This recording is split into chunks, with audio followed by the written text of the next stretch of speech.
Muy buenas a todos y a todas. Soy Esther Guirao, humanista, editora de la página Argefilo y la que arma todo este tinglado del pensamiento y del dejarnos llevar por el viento del logos.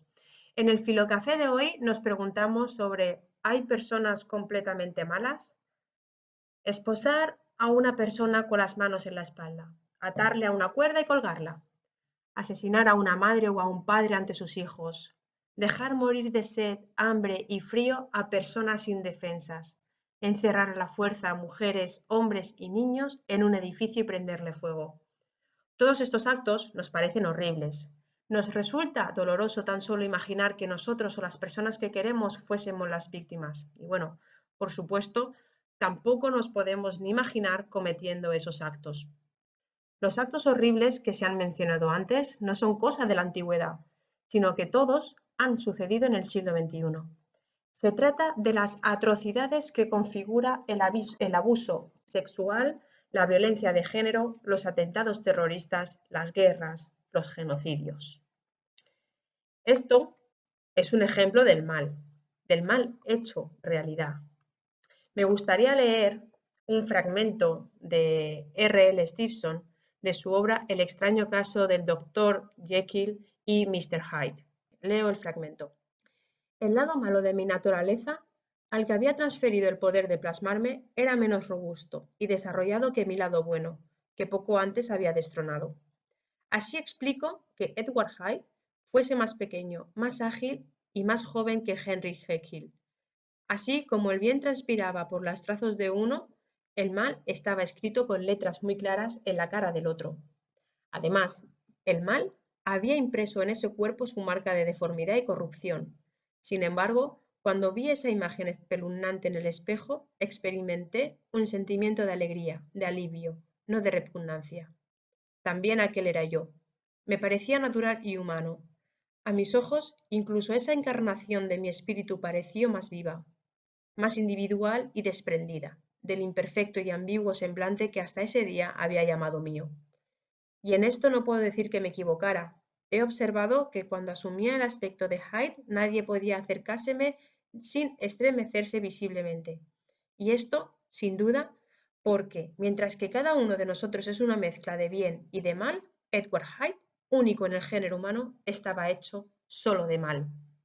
En esta novela, Stevenson explica el progresivo descubrimiento por parte del narrador de que el noble doctor Jekyll experimenta con un brebaje que lo transforma en el maligno Hyde. Hyde llega a cometer crueles asesinatos y es la otra cara de la personalidad de Jekyll, que le va arrebatando la identidad. El fragmento que os acabo de leer es una carta póstuma escrita por Jekyll que, bueno, para frenar los actos malignos de Hyde, ha tenido que acabar con su propia vida. ¿Creéis que se puede conocer a una persona malvada por su aspecto, por su carácter? Dicho esto, me gustaría escucharos. Gracias. Nada, hola a todos. Encantado de participar en este café filosófico. Es mi segundo café filosófico, o sea que yo encantado de compartir y de participar.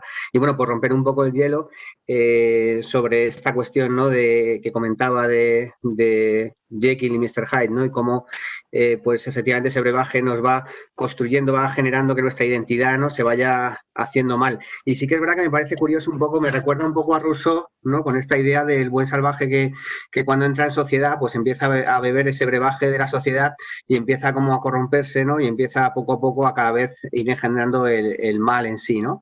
Y respecto un poco a la idea del aspecto del mal, ¿no?, si el mal tuviese algún aspecto, ¿no?, si ahí, si bien yo creo que a lo mejor la tradición sí que estaba más vinculada lo feo, con lo malo, pues a lo mejor yo creo que ya sí que hemos podido desvincularlo, ¿no? Y puede haber algo que estéticamente nos pueda resultar estéticamente bello y sin embargo pues ser una monstruosidad, ¿no?, de alguna manera. No sé si recuerdo, por ejemplo, obras a lo mejor como El crimen, ¿no?, como Una de las bellas artes de un comedor de opio, ¿cómo se llamaba este autor? No recuerdo ahora mismo, pero de un autor inglés.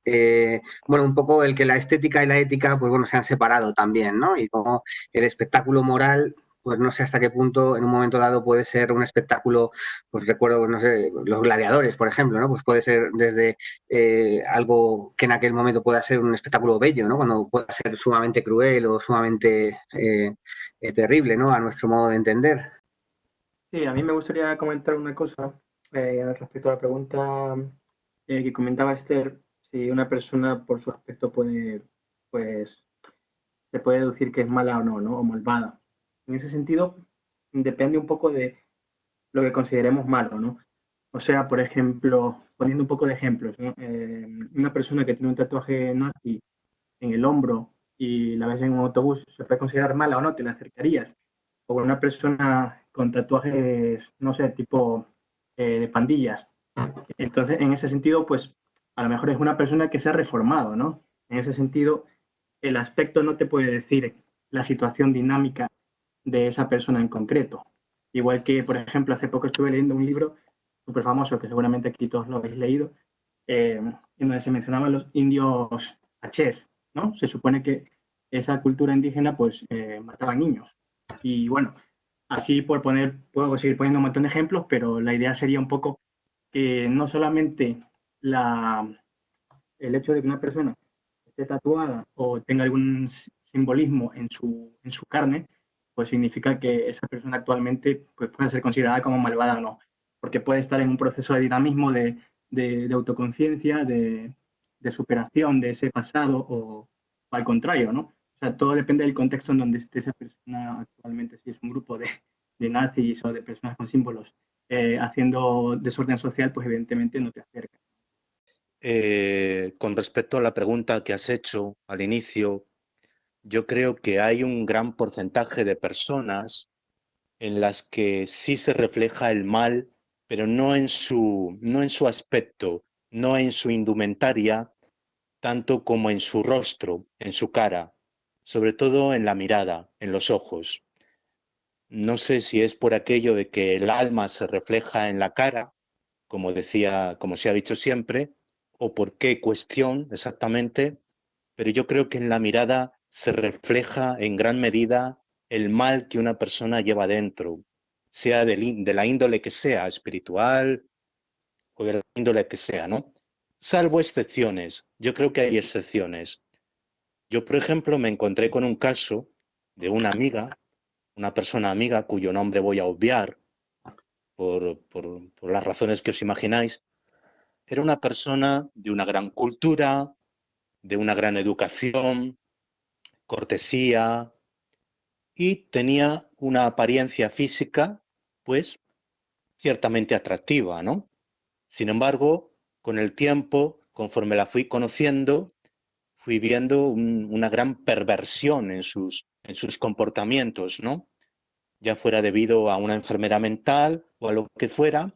En un principio, esas personas, con su apariencia, su labia, su conversación, su físico, te engañan completamente.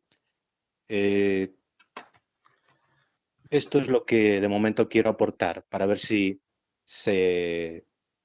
alguien sigue el hilo. Gracias. Muchas gracias, José Miguel. Sí, Eduardo Infante pide la palabra.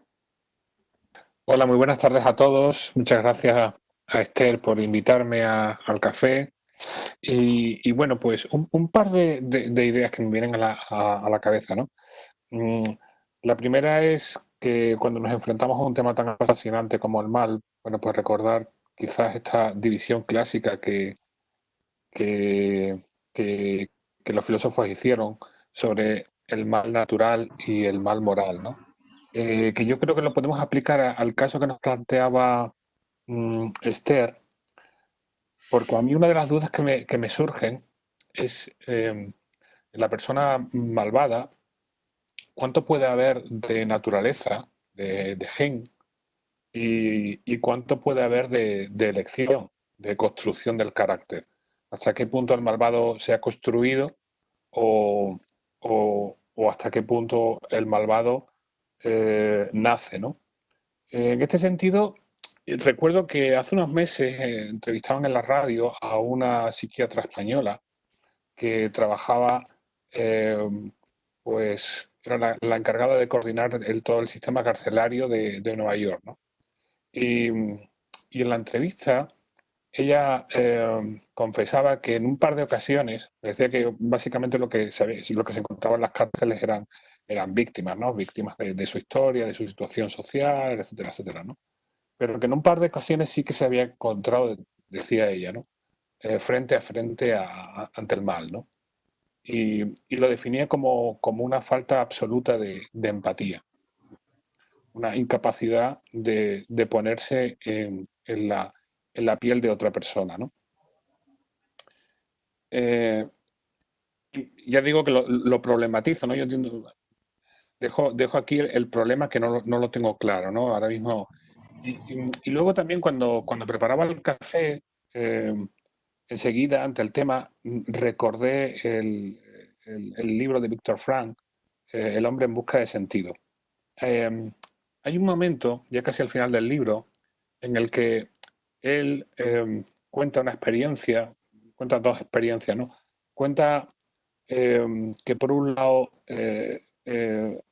encontró bondad en uno de los nazis bueno, que era uno de sus carceleros, ¿no? Y al mismo tiempo que encontró maldad en algunos de sus compañeros judíos, ¿no? Del campo de concentración, ¿no? Y hace una reflexión, yo creo que maravillosa y al mismo tiempo inquietante, ¿no? Dejadme que os lea un par de ideas, ¿no? Él dice, es evidente que el mero dato de saber si un hombre fue guardia del campo o prisionero, nada nos revela acerca de su interior.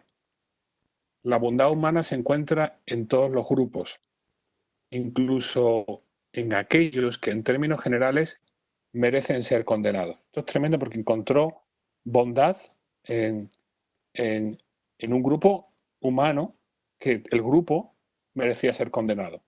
Pero simplemente, como aportaba alguien al principio, el exterior nada nos dice acerca del interior del ser humano. El emblema nazi no nos dice nada, ni quita ni pone, y al mismo tiempo, en el otro sentido. Muchas veces caemos en ese victimismo, ¿no? Pensar que la víctima, por el hecho de ser víctima, es una persona buena, ¿no? Al final, comenta, de todo lo expuesto, debemos concluir que hay dos razas de hombre en el mundo, y nada más que dos. La raza de los hombres decentes y la raza de los hombres indecentes. Ambas se entremezclan en todas partes y en todas las capas sociales. Ningún grupo social se compone exclusivamente de hombres decentes o indecentes. En este sentido, ningún grupo es de pura raza. La historia nos brindó la oportunidad de conocer al hombre quizá mejor que ninguna otra generación. ¿Quién es en realidad el hombre? Y aquí viene la clave para mí. Es el ser que decide lo que es. Es el ser que inventó las cámaras de gas, pero también es el ser que entró en ellas con paso firme y musitando una oración. ¿Depende el mal del carácter? En relación a lo que ha comentado Eduardo sobre la cuestión si el mal es natural o adquirido, cabe mencionar el caso de Hannah Arendt, cuando fue llamada para presenciar y redactar el juicio contra el jefe nazi de la SS, Eichmann, quien se había encargado de coordinar el transporte ferroviario de los judíos hacia los campos de concentración donde serían asesinados.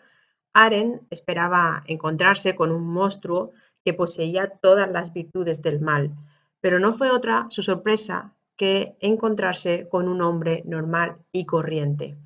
Por lo que el aspecto físico, como se ha comentado con anterioridad, para Arendt no tiene por qué estar relacionado con el mal. En el juicio, Eichmann se defendía asegurando que él era buena persona y solo cumplía con órdenes.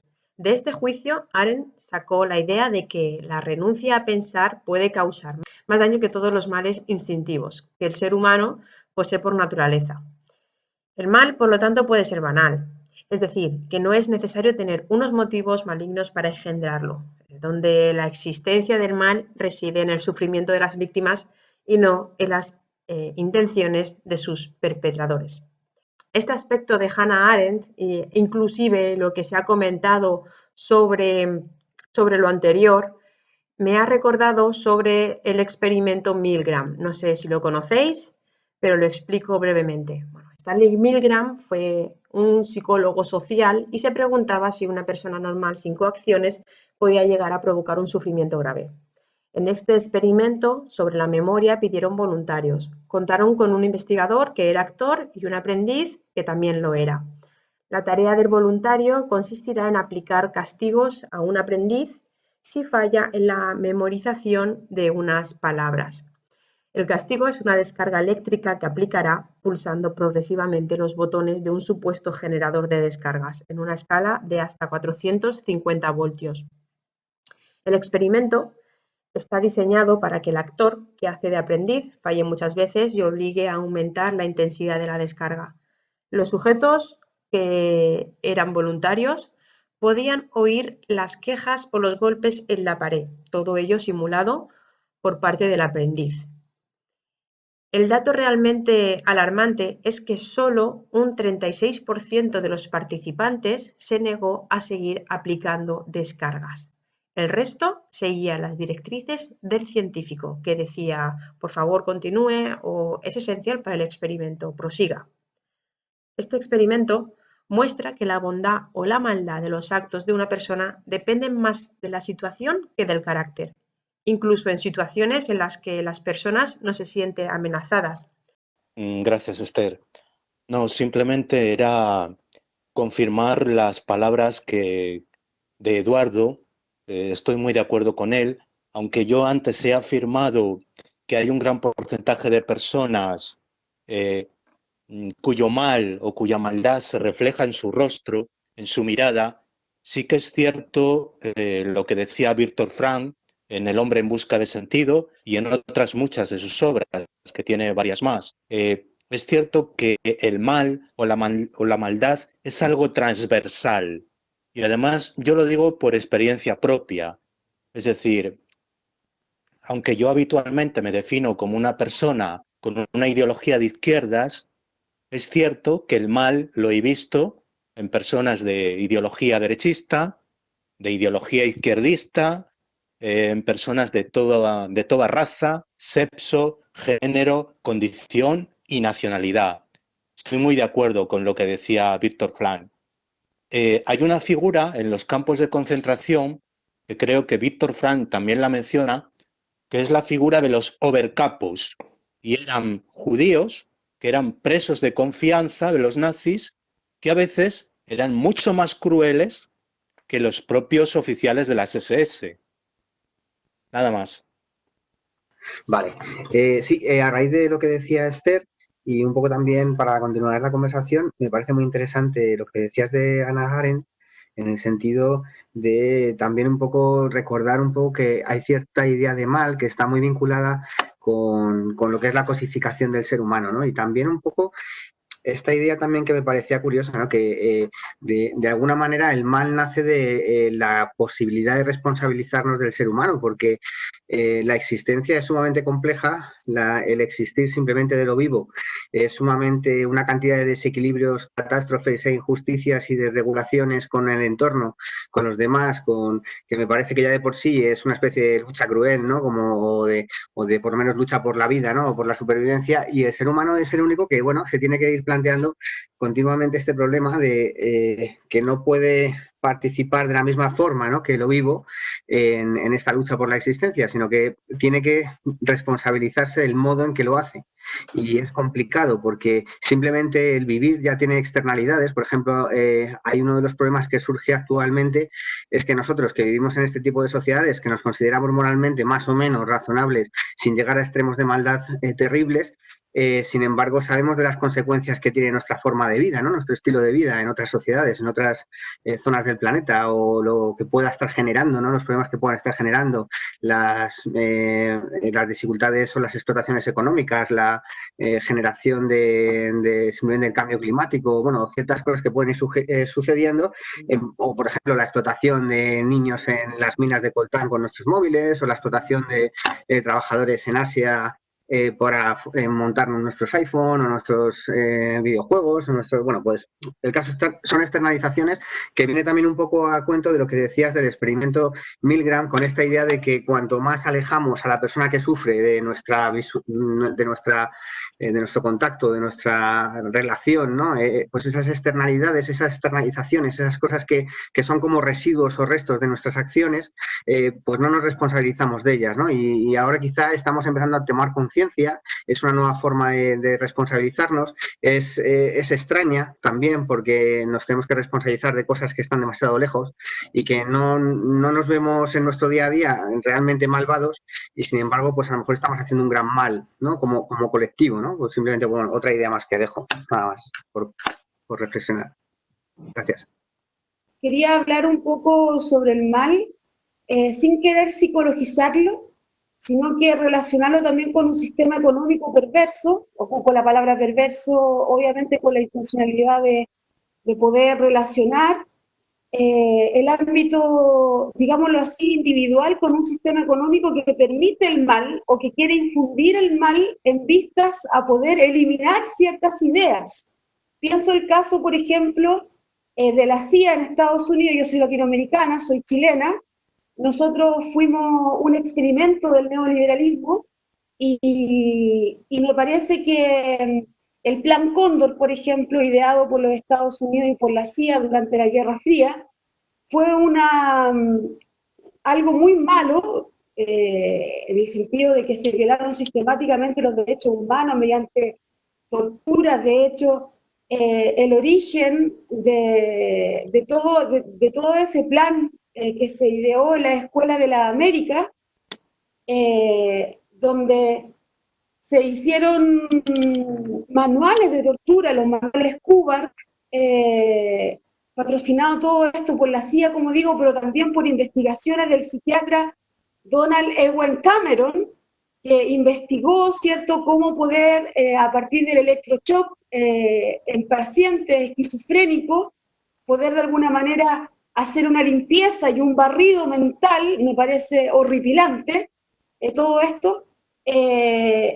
Yo quería eso, como mencionar el mal, pero en términos políticos, cómo a partir de ciertos sistemas económicos que se quiere implantar, yo busco eliminar las ideas, digámoslo así, de comunidad, o la idea que buscan de alguna manera tener una sociedad mejor. Para implantar un modelo yo tengo que ejecutar acciones malignas con el fin de satisfacer mi necesidad. En el caso de los Estados Unidos, fueron muchas las dictaduras que se hicieron en Latinoamérica, que se impulsaron, que se promovieron mediante los medios de comunicación, mediante un bloqueo económico, etc. Entonces, me parece del todo importante anudar el mal a cierto también pensamiento que busca eliminar otro pensamiento. O sea, y eliminando el otro pensamiento lo hago también eliminando a la persona, ¿no? Eso. Eduardo Infante, te doy la palabra, y después José Miguel. Me ha parecido muy interesante lo que aportaba ahora mismo Sara desde Chile. Porque también es cierto, conforme la iba escuchando, se me venía a la mente una escena de la película, imagino que habréis visto, Las uvas de la ira. Es cuando una familia sufre el desahucio, vienen a entregarle el del banco, viene a entregarle la carta de desahucio para que se marchen, y entonces el dueño el que estaba arrendado en esa tierra, el campesino ahí con su familia, lo recibe con una escopeta y le dice: no des un paso aquí porque te meto 2 tiros, ¿no? Entonces el hombre le dice: yo no soy un mandado, yo simplemente soy el que trae la carta. Y entonces le pregunta: bueno, pues mañana iré al banco y le pegaré un tiro al del banco. Entonces, bueno, ese hombre también es un trabajador. Pero llega un momento en el que el pobre hombre se da cuenta que es que no hay nadie a quien le pueda pegar un tiro. Es decir, el mal, en este caso, procede de una estructura intangible que, claro, hemos creado los seres humanos, pero realmente no existe una persona malvada, ¿no? Es decir, hay un tipo de mal que no está encarnado en el malo, sino que es por así decirlo, está encarnado en determinado tipo de instituciones y determinado tipo de estructuras, ¿no? De las que en el fondo quizás todos participamos más o menos, ¿no? En este sentido también creo que se conecta con esta semana precisamente con mis alumnos estábamos leyendo a Marx y en El Capital, cuando Marx está continuamente hablando de la alienación, que es generadora de mal, etcétera, etcétera, no dice en ningún momento que sean los capitalistas, dice que es el capital. Es decir, es algo, está hablando de una estructura, está hablando de un sistema, de las reglas del juego. ¿eh? Normalmente, bueno, pues solemos pintárnoslo, ¿no? Nuestra imaginería, ¿no? Nos inventamos, lo pintamos, ¿no? Como si fuera una persona, un empresario, grande, gordo, con bigotes, en su sofá, con el puro y la copa de coñac, ¿no? Pero realmente no es eso de lo que Marx está hablando, ¿no? Está hablando obviamente de estructuras que generan mal, ¿no? Y yo creo que también esto es interesante, ¿no? El pensarlo, ¿no?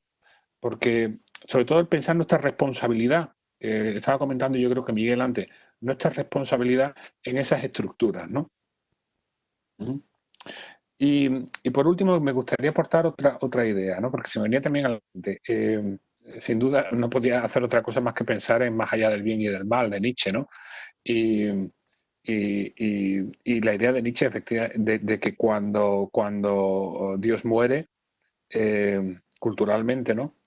Todo está permitido porque ya no existe el bien y el mal, ¿no?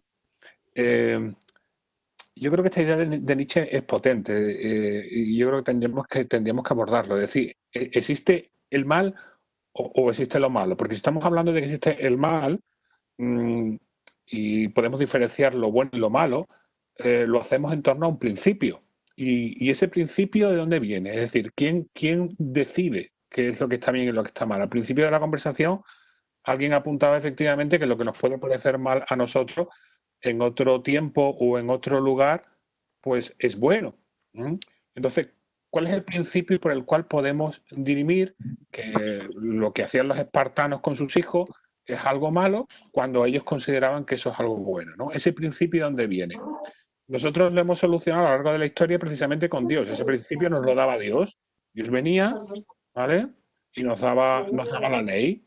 Pero claro, en una cultura, la nuestra, que parece haber matado a Dios, ¿cómo fundamentamos? Es decir, ¿cómo fundamentamos el mal? Vale, lo dejo ahí. Como problemas, ¿eh? No son afirmaciones, simplemente son dudas que tengo. Gracias, Esther.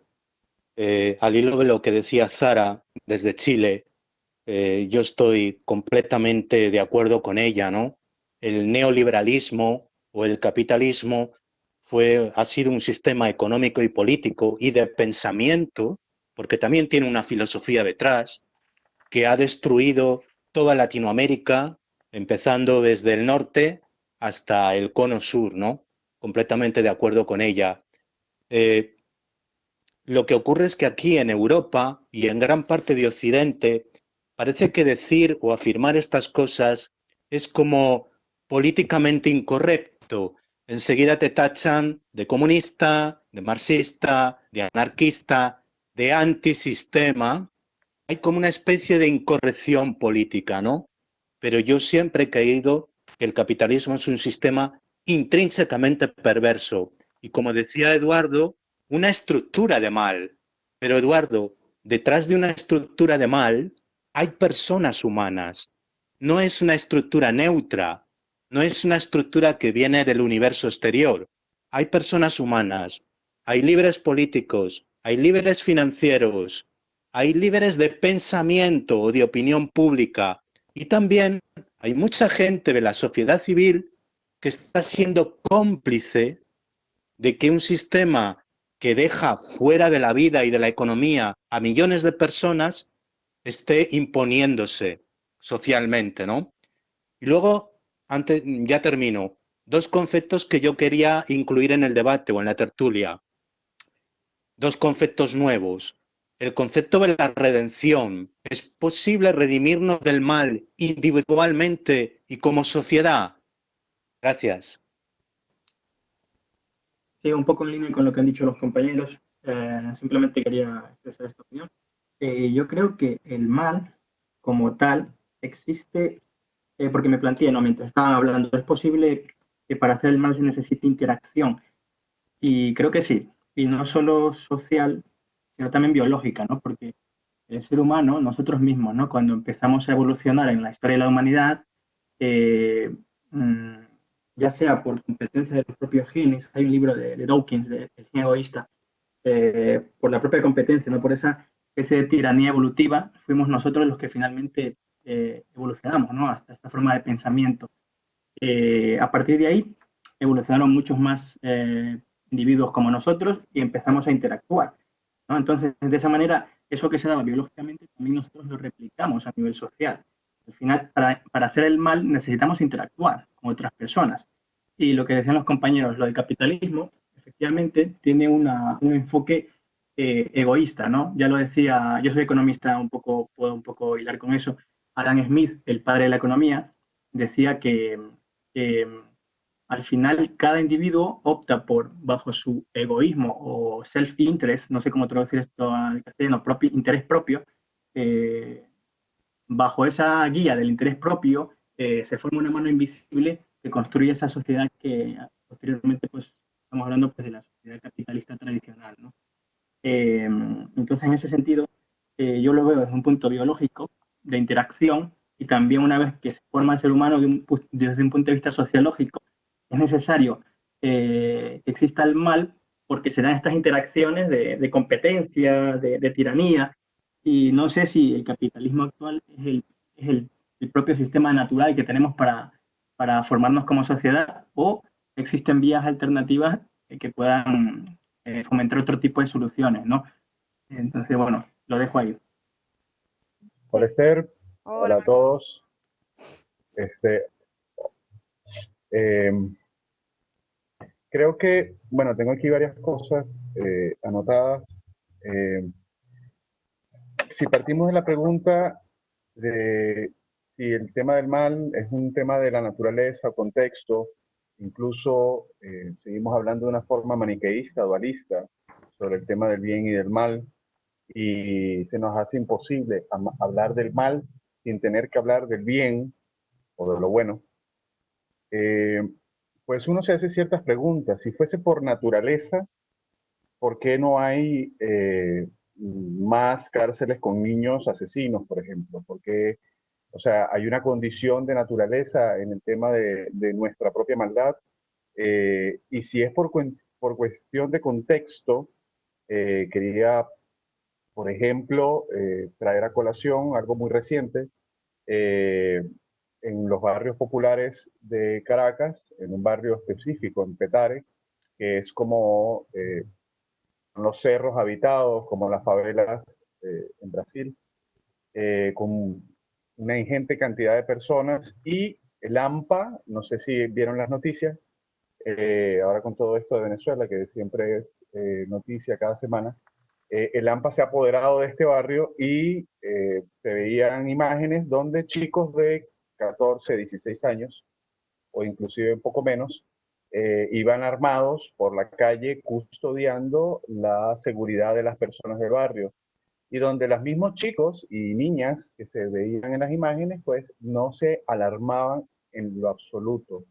Y estamos hablando de chicos de 12 a 16 años con Kalashnikov, con un FAL, con una metralleta, y donde eso se ha normalizado y donde incluso ha habido un personaje, un malandro que se ha convertido en un personaje porque el tipo habla como el alcalde de Caracas, que es el que cuida el barrio y que además la gente pues quiere ser defendida por el malandro Willis, ¿verdad?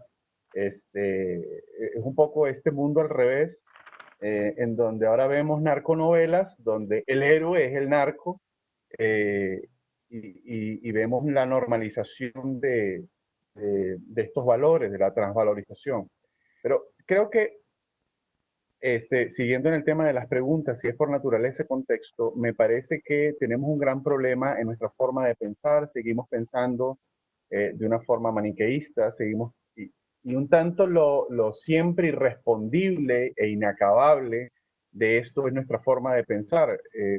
Creo que tenemos que aprender a desmontar o de construir, como diría Derrida, el tema de los conceptos.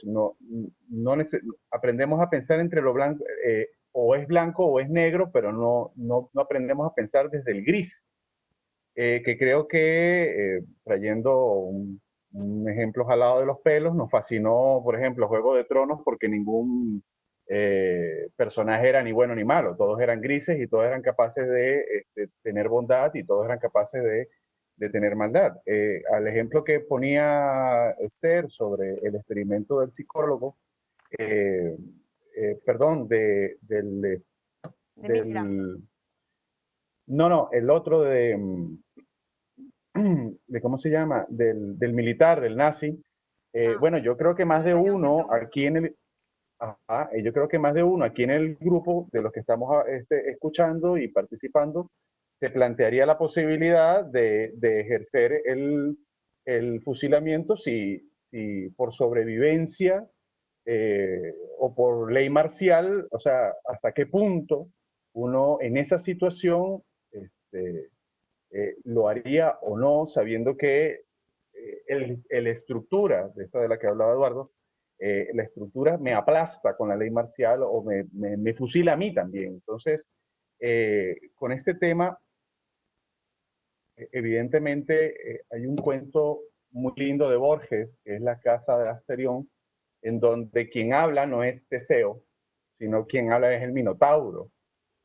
No sé si conocen el texto, pero el texto termina diciendo, ¿cómo será mi redentor? Me pregunto. ¿Será un toro o un hombre?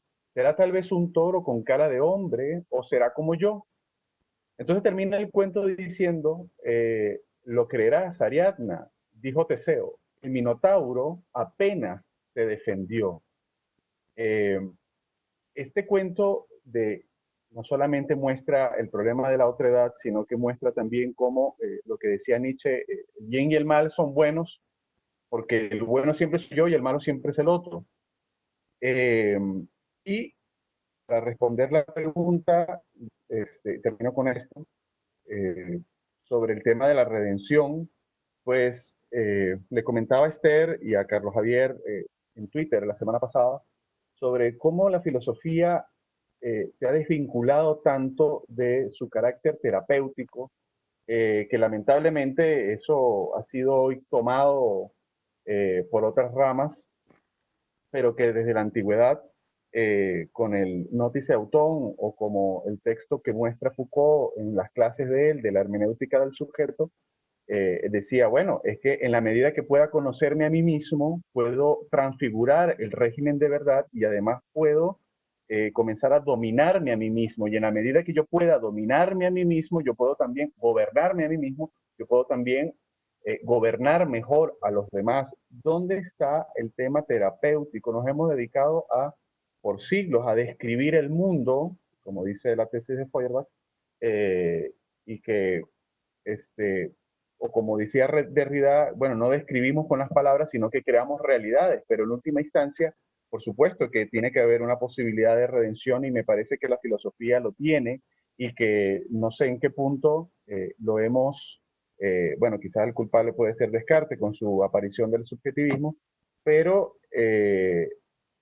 no, a ver, hubo una ruptura terapéutica de la filosofía que nos podría brindar una mejor calidad de vida, porque además ahora la filosofía se ha vuelto como ensimismada y mientras más complicado hablamos y mientras más conceptos rimbombantes utilizamos y las cosas importantes para nosotros, que es ser felices, que es poder mejorar nuestra calidad de vida, poder ser personas de bien, bueno, dije bien, personas de bondad, personas que compartir esa bondad y necesitamos creo que rescatar eso de la filosofía. Termino aquí porque si no sigo hablando un montón de paréntesis.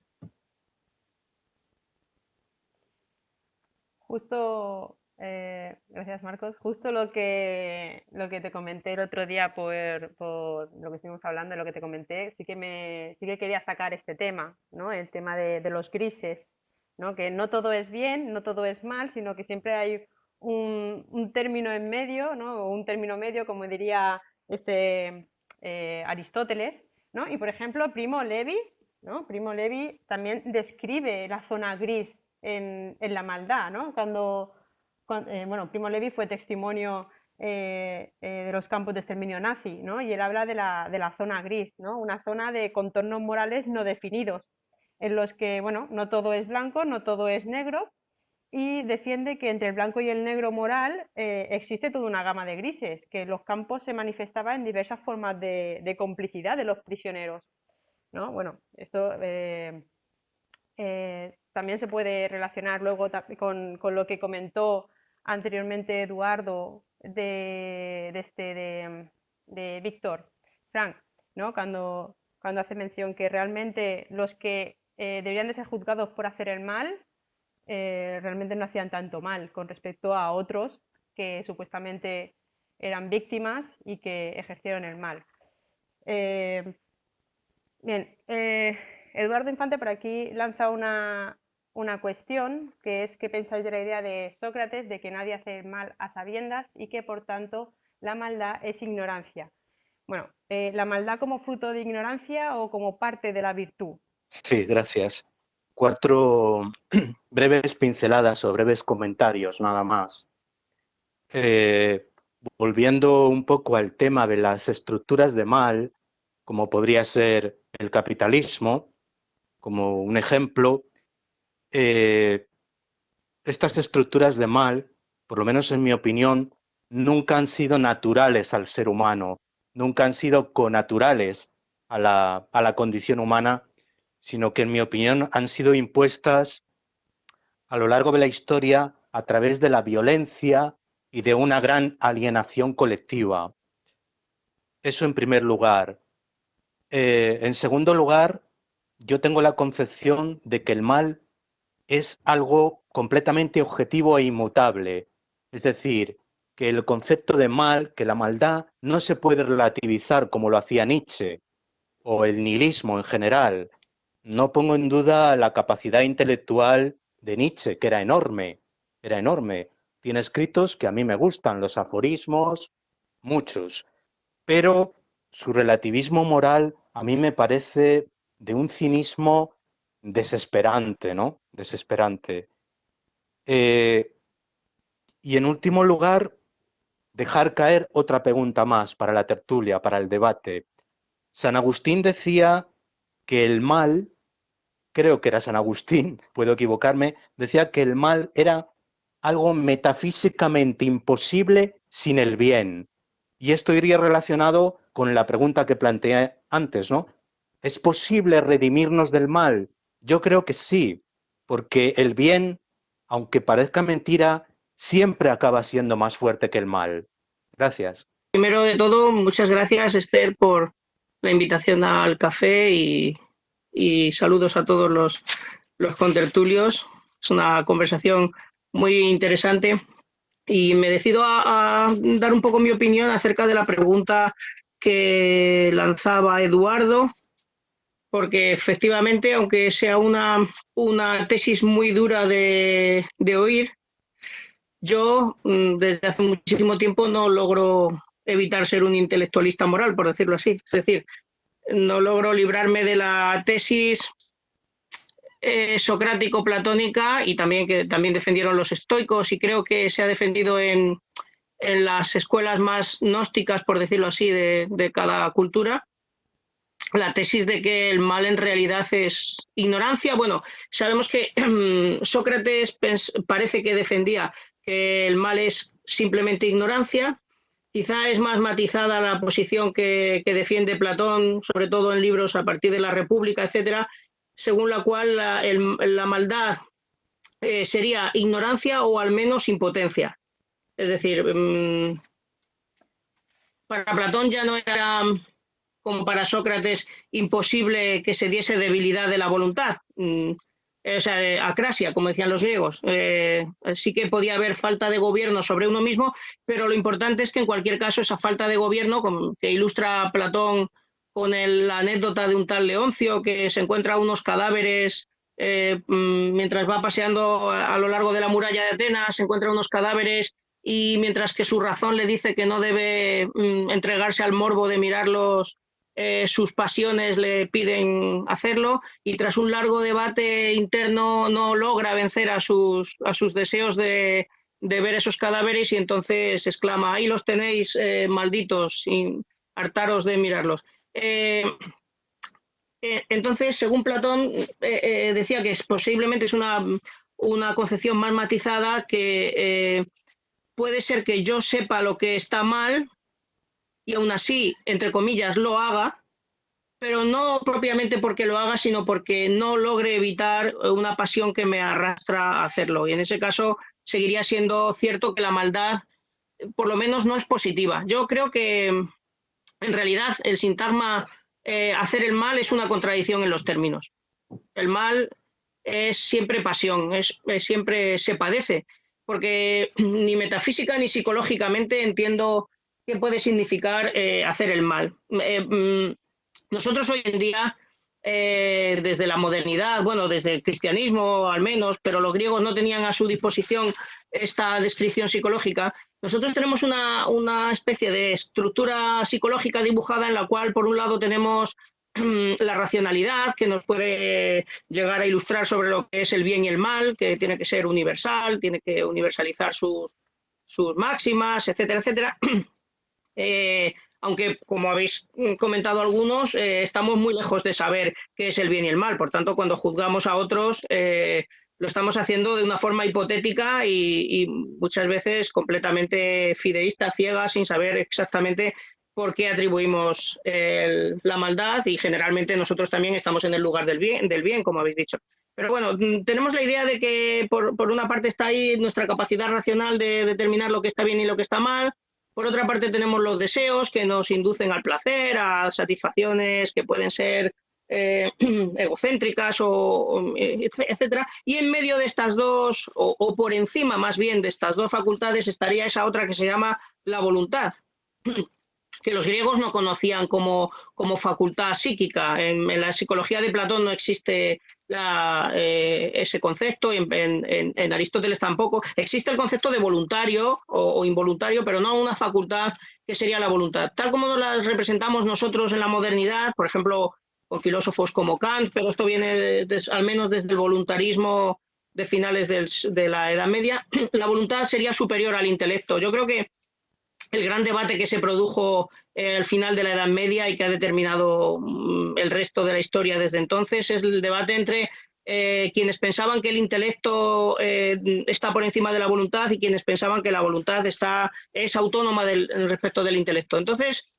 según quienes piensan que hay una especie de voluntad que puede ser buena o mala y que independientemente de lo que le diga el entendimiento puede elegir positivamente el mal. Bien, esta es la capacidad que yo no entiendo. No entiendo cómo podemos concebir una capacidad activa que, sin embargo, elige lo que sabe perfectamente que está mal.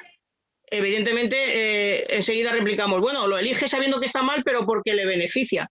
Pero no nos damos cuenta que la palabra beneficia significa en latín que le hace el bien.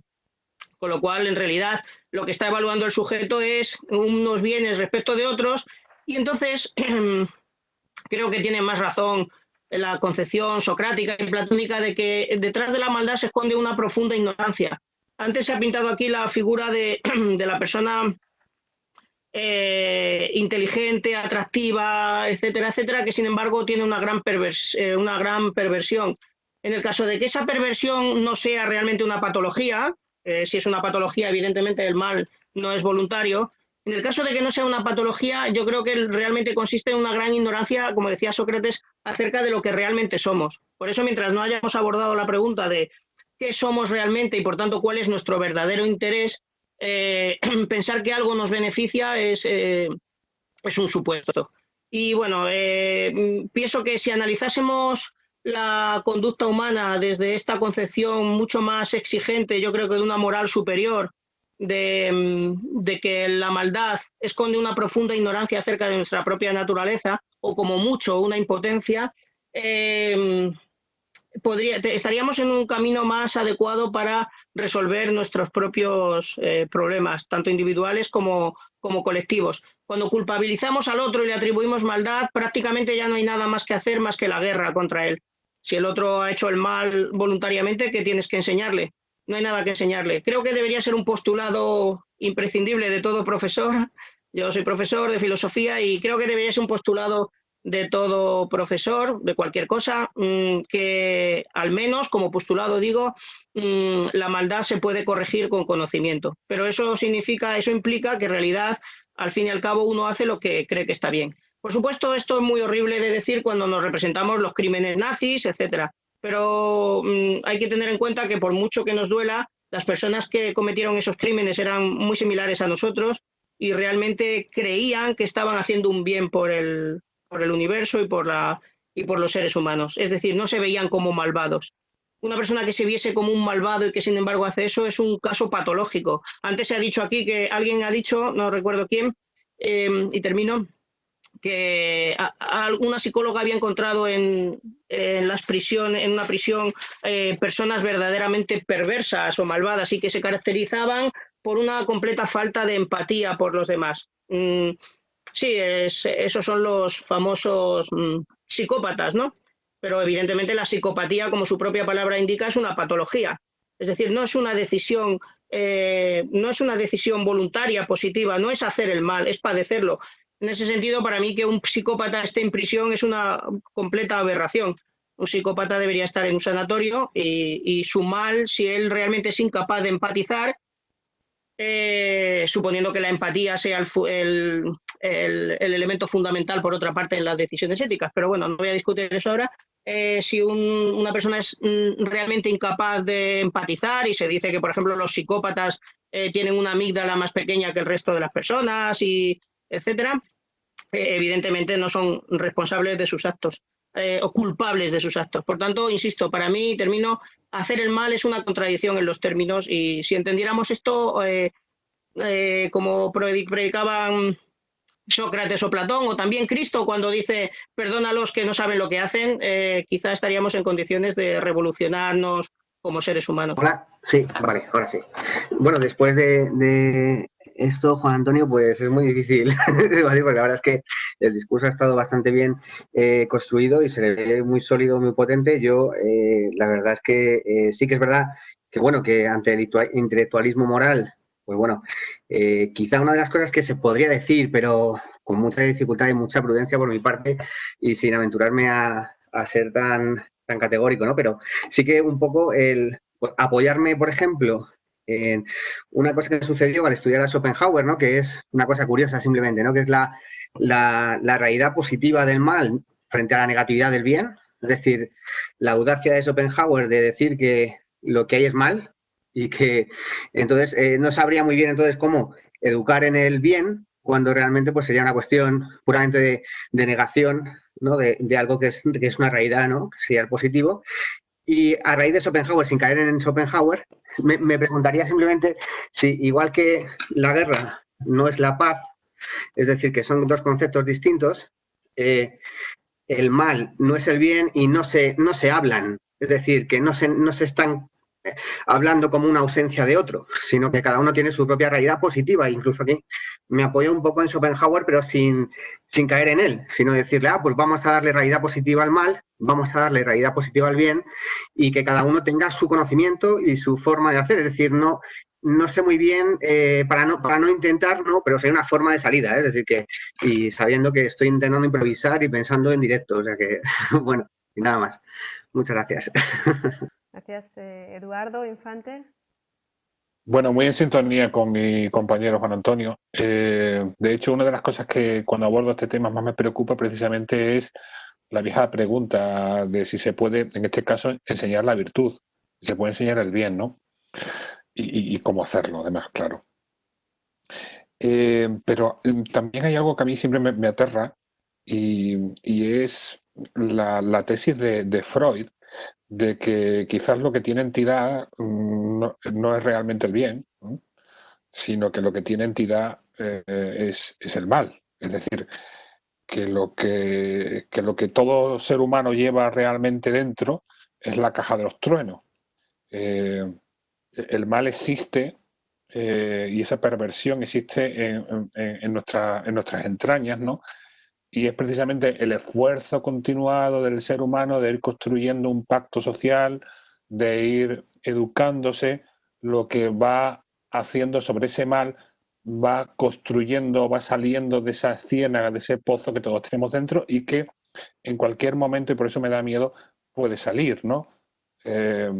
Cuando se desatan efectivamente nuestros impulsos, ¿no? Y sobre todo y es lo que más me da miedo, cuando hay gente que conscientemente lo desata por sacar algún tipo de rédito económico o político, ¿no? Precisamente conectando con el ejemplo que estábamos viendo también que enseguida, ¿no? Pensamos quizás por eso, porque fue la encarnación o una imagen, una de las mayores imágenes de encarnación del mal son los campos de exterminio. Pero claro, habría que recordar que lo hizo Alemania. Es decir, ¿y qué ocurrió para que fuera el pueblo alemán un pueblo cultivado, un pueblo educado, un pueblo... no era un pueblo cualquiera, no estamos hablando de un pueblo bárbaro, un pueblo incivilizado, el que desatase algo que, y esa es la pregunta, ¿lo llevamos realmente todo el mundo dentro? Es decir, ¿son nuestras entrañas? Bueno, ahí lo dejo. Buenas tardes. Antes que nada, agradezco la oportunidad de participar en el café. La verdad es que ha sido muy enriquecedor. Las ideas de mis compañeros, de los participantes, han sido fabulosas y espero aportar algo. Un tanto tocando los temas que han tocado los participantes, coincido con el compañero anterior. Alemania en realidad fue la que más padeció tras la Primera Guerra Mundial. En ese sentido, ante una situación de catástrofe en donde el marco alemán estaba más que devaluado, no quedó de otra más que escuchar a aquel líder que por lo menos de forma ideológica intentaba dar respuesta a todas esas insatisfacciones. Y pues sucedió lo que ya tanto hemos leído. En este sentido, Kant, en sus textos sobre la filosofía de la historia, en diversos textos, habla acerca de que en realidad el mal podríamos considerarlo como parte de una construcción social, es decir, como esa desaveniencia entre el hombre que surge en la naturaleza versus el hombre en sociedad. Recuerdo que pone el ejemplo en donde expone que el hombre a los 17 años, por cuestiones naturales, ya está en condiciones de procrear, de sentirse libre. Y sin embargo, la sociedad, dado que él a ojos de la sociedad no ha desarrollado ciertas habilidades y además el contexto social no le favorece, ahí hay un choque personal que se extiende a toda la sociedad. Eso por una parte. Aquí podríamos también incorporar estas cuestiones que también han tocado mis compañeros entre cómo ver la cuestión de la moral o en este caso específico del mal desde una visión racionalista o desde una percepción más bien empirista o desde los sentidos. Por ejemplo, Hume afirmaría que la cuestión moral es más bien una cuestión de simpatía y por eso es que de que yo sufriera el pincho de una aguja a que hubiera un terremoto en algún otro continente, yo antes preferiría no sentir el pincho de la aguja porque es una cuestión más bien de los sentidos. Por otra parte, Kant, y contestando un poco a la pregunta que planteó uno de mis compañeros que mencionaba si podemos redimirnos del mal de forma individual, Kant en todo momento afirmaría que no, que en todo caso si es que se llegara a constituir una especie de bien, este sería universal desde una visión cosmopolita. Es decir, nosotros medianamente podemos aportar en lo sucesivo una pizca de bien para que finalmente se alcance, él expone así que Dios sabe cuándo, una sociedad civil cosmopolita. Sin embargo, este avance es muy lento, dado que algunos hombres que han encarnado el bien en la medida de sus posibilidades, cuando en mejor estado se encuentran en cuanto a conocimientos y experiencia, mueren. Y nacen otras personas que quizá no tengan ese alcance o esas habilidades o esas capacidades, por lo que esa vida ejemplar solo se traduce en una pizca de bien. Por otra parte, podríamos decir que si el mal en realidad es una cuestión más bien social, estamos de cierta manera limitados. Y en este sentido, quizá podríamos incorporar también la idea de Nietzsche, que la verdad es una construcción, y sobre esa verdad es que nosotros alineamos nuestra idea del bien o del mal. Recuerdo un experimento que se hizo, que tiene que ver quizá con más cuestiones de sociología, pero en donde a un niño de 3, 4 años le presentaban un muñeco, lo que aquí en México se conoce como nenuco. Uno era de piel blanca y el otro era de piel oscura. Y le preguntaban que a quién se asemejaba él más. Y él en todo momento, el niño, respondía que al de piel blanca, por más que su piel en realidad fuera morena o un poco más oscura. Y él hacía alusión que porque el otro parecía malo. Es decir, a los 3, 4 años nosotros pareciera que ya estamos condicionados para determinar qué está bien y qué está mal. Y bueno, en ese sentido, pues formamos parte de un sistema en donde, por supuesto que somos en gran parte responsables de aquello que se traduce como negativo en muchas partes del mundo. También me quedo con lo que mencionaba el compañero venezolano respecto de las narconovelas. Aquí en México se da el caso en donde mucho de los programas que circulan en televisión y que tienen mayor audiencia son precisamente estos pseudohéroes que en realidad lo consiguen todo. Tienen a las chicas más guapas, tienen dinero al por mayor, se los considera como guapos, y sin embargo no se dan cuenta del daño que eso trastoca a toda la sociedad. Y bueno, en ese sentido, me parece importante recordar que precisamente ya en cuestiones filosóficas, la ética tiene 3 grandes divisiones, de acuerdo a lo que he estudiado. Una precisamente es la metaética, en donde ontológicamente o se estudia ontológicamente la cuestión de si existe el bien y el mal per se. Otra sería ya más una ética normativa, en donde si es que existe ese bien, ¿cómo podríamos llegar a él? Y el último sería una ética ya más práctica, es decir, más actual, en donde por supuesto que ya subyacen intereses económicos y que al menos por lo que a mí hace es un tanto cuestionable. Muchísimas gracias. Sí, gracias, Esther. Muy breve. Víctor Frank, el propio Víctor Frank, tiene un libro titulado La presencia ignorada de Dios. Y en ese libro él expone una tesis. La tesis es que en todo ser humano existe una espiritualidad y una conciencia moral en el inconsciente, que están ahí puestas por algo, por alguien, no se sabe, pero que son inconscientes, son innatas en todo ser humano. Entonces yo quería un poco contradecir la tesis socrática del ejercicio del mal como producto de la ignorancia de los hombres y encajarlo o hilarlo con el tema de los nazis nuevamente. Antes Juan Antonio creo que dijo que los nazis, el nazismo, era una gente que hacía el mal creyendo que hacían el bien. Es decir, bueno, nosotros hacemos el bien, recibimos órdenes y hacemos el bien a nuestro país, a la humanidad, a Europa, a quien sea, ¿no? Yo creo que eso es falso. Por esto mismo que he dicho, por esta tesis de Víctor Frank, y porque creo que el ejercicio del mal no es producto de la ignorancia. Si fuera así, los nazis, al finalizar la guerra, cuando veían que ya estaban perdiendo la guerra, no se hubieran preocupado tanto por destruir toda aquella documentación que les podía poner en evidencia e incriminarles. Gracias. Hola. Bueno, yo iba a responder por alusiones a intervenciones más antiguas, pero a lo mejor iba a ser demasiado...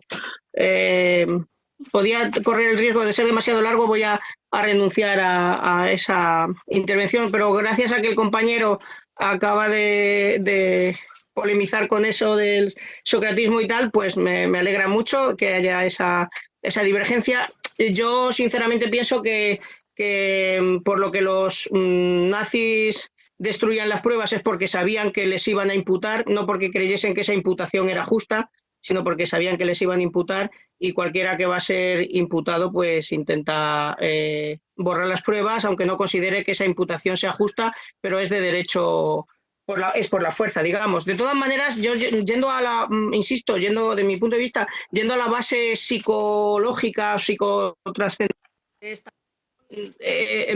lo que me gustaría sinceramente es comprender el mecanismo por el cual, porque yo lo más interesante que he podido leer sobre en la defensa filosófica de la existencia de la maldad es, por ejemplo, en filósofos como Kant, ¿no?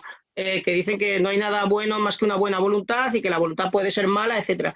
Pero para mí sigue siendo un misterio abismal que una voluntad, la voluntad está de indiferencia, en que aunque sabe perfectamente lo que es bueno y tendría poder para hacerlo, sin embargo prefiere hacer lo que sabe positivamente que es malo.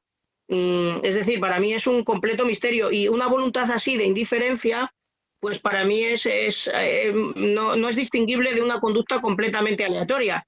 Además de que, por otra parte, desde el punto de vista ya más teológico, podríamos decir que esa voluntad nadie se ha hecho a sí mismo, y si uno ha nacido con una mala voluntad, no es culpa suya tampoco, porque uno no se ha hecho a sí mismo. En todo caso, en último extremo, la responsabilidad sería del creador o de nadie. Pero bueno, incluso poniéndose en el nivel 1 de la voluntad, una voluntad que realmente, conociendo el bien claramente y considerándolo un bien, un daño, etcétera, lo eligiese, sería una cosa completamente arbitraria. Creo que ese concepto de voluntad, que lo padecemos desde mi punto de vista hoy y que es el culpable realmente del capitalismo y de nuestra cultura actual, porque es la idea de que el sujeto puede desear cualquier cosa y que yo no tengo que justificar mis voliciones porque son mías, y en realidad el sujeto es lo que han llamado algunos filósofos como McIntyre el sujeto vacío moderno. Es un sujeto que, como no tiene contenidos porque se han perdido aquellas naturalezas esenciales en las que creían los griegos, por ejemplo, que los seres humanos somos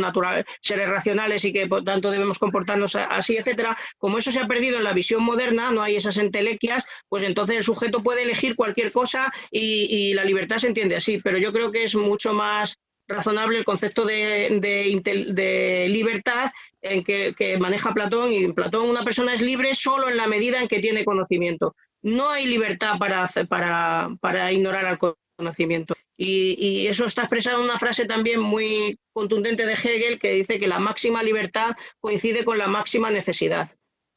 Dios no puede, Dios, que es el máximo sabio y el más poderoso de todos, no puede querer el mal.